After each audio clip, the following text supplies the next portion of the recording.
Hello friends, welcome once more to class online. My name is Dami, and in this edition we shall look at a very fantastic part of physics that many students find quite difficult, and we shall be breaking it down in a simple way that you can take in at this time quickly. Now let's get to this question. This is Jamb Physics 2010, question number 6 to number 10. And don't forget that if you learn something from this video, click on like button. We have a lot to share with you that will better help you understand physics. Number 6 said an object is weighed at different locations on the earth. What will be the right observation? Both the mass and weight vary. The weight is constant while the mass vary. The mass is constant while the weight vary. Both the mass and weight are constant. Do you have any idea? This is super easy, right? Now, when we were taught in year 1 about masses and weights, we were taught that masses do not change no matter where they are weighed, but weights change with different location. That means the weight of my weight on the earth will not be the same as my weight on the moon, but my mass on the earth will remain the same on the moon. So masses of matter do not change, but their weights change with different location. So the answer to that question is simply, like I have it here, the mass on the earth is what? On the earth is 10 kilogram. On the moon is still 10 kilogram, and this is in space is still 10 kilogram, but the weight is changing. Can you see? The weight is 98 newton on the earth.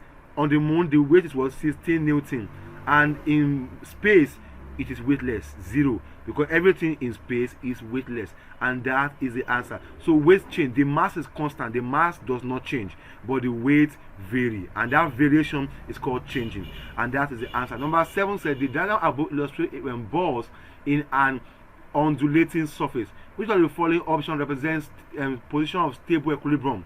Now, when we're taught under equilibrium moment, we're taught that there are 3 types of equilibrium.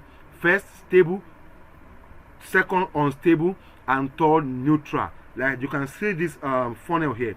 When the cap or the head of a funnel is turned downward, it is balanced. When something is balanced, it's said to be in stable equilibrium.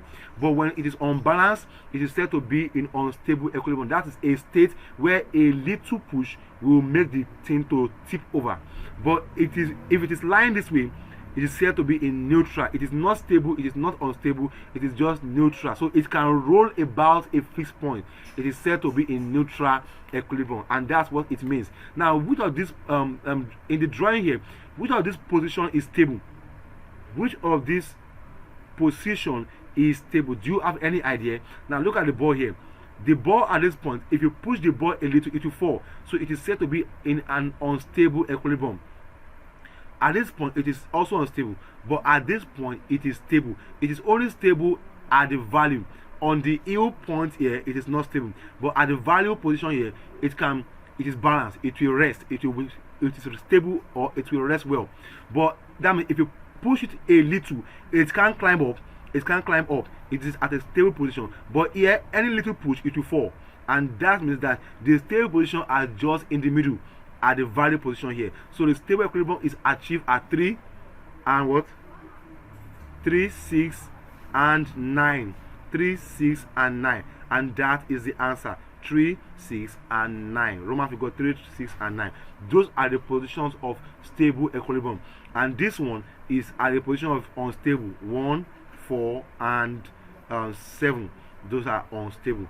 But the answer is 3, 6, and 9, and that is stable, and that is the answer. Number 8 says a ball weighs 0.1 newton, hangs from a massless spring of length 50 centimeter. A variable horizontal force which increases from 0 is applied to pull the bulb until the spring makes an angle of 60 degrees with the vertical. The work done is what? Now this question is asking for the work done. The work done is a function of, do you remember that work itself is force times distance, right? So now we will need to find the resolution, the force. We need to resolve the distance into a resolution that will be what? Horizontal, because work is force times either vertical distance or horizontal distance, but this force here is angular. So you will need to resolve the force horizontally, and that is what I'll do first. So I'll just take this now. Now this is the ball. It is not straight, it is not vertical, it's not horizontal. I will need to resolve it into a straight direction. This way it is horizontal, and but if I'm standing this way, it is standing vertical. So it depends on the way I'm standing. So now you were taught that now this is actually a force of 50 centimeters. So a distance, it was covering a distance of 50 centimeters, right? And that in meter was 0.5 meter, because 50 divided by 100 is 0.5, and that is the answer in meter, right? That is the answer in meter. That's it. So it is 0.5 meter, and that is the answer. Now, and the angle here was 60 degrees, and that is the angle. Now let's resolve this force. Now if we are going to resolve this force vertically, we need to make it into cos. You know, this is like a triangle. So using cosine SOHCAHTOA, if you want to resolve the force vertically, it will become 0.5. That is the distance cos the angle 60, and that will give me 0.5 bracket 1/2, and that will give me 0.25 meter, and that is the distance vertical. That is the vertical resolution. You know, it has to be a vertical distance, because work is force times distance, but that distance is straight. Now the distance in this question, which has an angle of 60, is not straight, so you have to make it straight by including cos of the angle, and that becomes 0.5. That's the distance. Then cos 60, and that becomes 0.5 cos 60. That's 0.25 meter, and that is the distance in a straight line. Now you have to find the work. Now work itself is force times distance. Now what's the force? 0.1. Okay, that's 0.1 Newton, right? It's in the question. Then our distance is 0.25. Remember, I have already resolved the distance in a straight way, and that becomes 0.25 times 0.1, and that becomes 0.025 joule, and that is the work, and the answer is therefore B, option B. Now let's check out number 9. Number 9 says the surface of conveyor belts are made of so as to what? Now, have you ever seen a conveyor belt before? Have you ever been to an airport before? Have you ever seen people's bag moving on conveyors? Now, if you've been to the airport, you'll have seen this thing before. This is a conveyor. It rolls, these belts roll and move these goods from one point to the other. It is used in the factory. It is used in many industries to move products from one part of what production to the other. And you can also find it in the airport. It's a conveyor. Now, why is the surface always rough? Now, is it because to prevent the load from slipping, or to make them stronger, or to enable them carry more load, or to protect them while carrying load? The simple answer, the answer doesn't need too much explanation. The answer is super simple. It is just to prevent the load from slipping, because if the surface of the belt is smooth, the load will slip or fall off.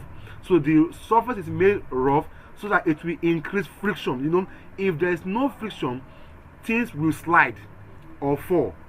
But when the surface is not smooth, if it is rough, there will be lower friction, and that's why the sole of your shoe is always rough.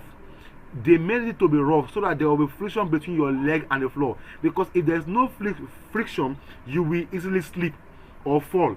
Because if the floor is smooth and you run on it, you will just slide, and the next thing you are already down. So friction increase with rough surface, and that is the reason why the surface of conveyors are rough, so that there will be friction, and that is the answer, to prevent the load from slipping. Number 10 says a machine of velocity ratio 6 require an effort of 40 Newton to raise a load of 60 Newton through 1 meter. Find the efficiency of the machine. Now, when you hear the word efficiency of a machine, you mustn't forget the formula. The formula is super easy. The formula is simply mechanical advantage over velocity ratio times 100. Efficiency of machine is always mechanical advantage over velocity ratio times 100. Although this formula can be modified into work output over work input times 100. It can be either of those, but the main formula that is common in most past papers that I've seen is usually around this formula. Machine efficiency is mechanical advantage over velocity ratio times 100. While mechanical advantage can change into load over effort. Divided by, we have been given our VR, so we don't need to change it. So times 100. Now, what's the load that we are given? The load given to us is 800 Newton, and the effort is what? 400. and we are beginning that our VR, or our velocity ratio, is 6 times 100, right?